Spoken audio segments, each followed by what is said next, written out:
सकाळी उठल्यानंतर प्रत्येकाचा प्रश्न असतो की आज नाश्त्यासाठी काय बनवायचे आहे। चला तर मी आज या व्हिडिओमध्ये तुम्हाला दाखवणार आहे की मी आज काय बनवले आहे। मी शिजवलेले असे 2 बटाटे घेतले आहे आणि त्याच्यामध्ये मी आबडधोबड शेंगदाण्याचं कूट वाटून टाकले आहे। नंतर मग मी हिरवी मिरची बारीक चिरून टाकली आहे। त्यानंतर मी असे भिजवलेला साबुदाणा टाकला आहे। साबुदाणा खूपच छान भिजला आहे। मग नंतर मी बारीक चिरून कोथिंबीर टाकली आहे आणि उरलेला साबुदाणा मी साईडला ठेवला आहे।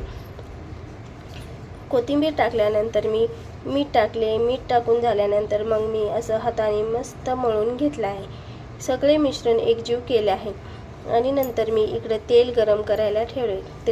तेल गरम झाल्यानंतर मी त्याच्यामध्ये असे छोटे छोटे भजी टाकले। आपण याला भजीच म्हणूया, वडे म्हणण्यापेक्षा आपण भजीच म्हणूया, कारण की हा एक भज्यासारखाच पदार्थ आहे।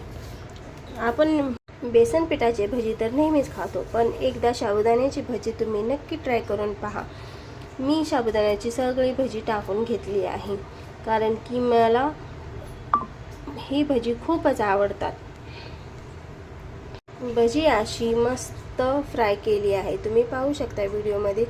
भजी किती छान दिसत आहेत आणि कुरकुरीत पण झाले आहेत। तुम्ही अशी भजी नक्की ट्राय करून पहा आणि आवडले असेल तर लाईक करा, शेअर करा, चॅनलला सबस्क्राईब करा, व्हिडिओला लाईक करा।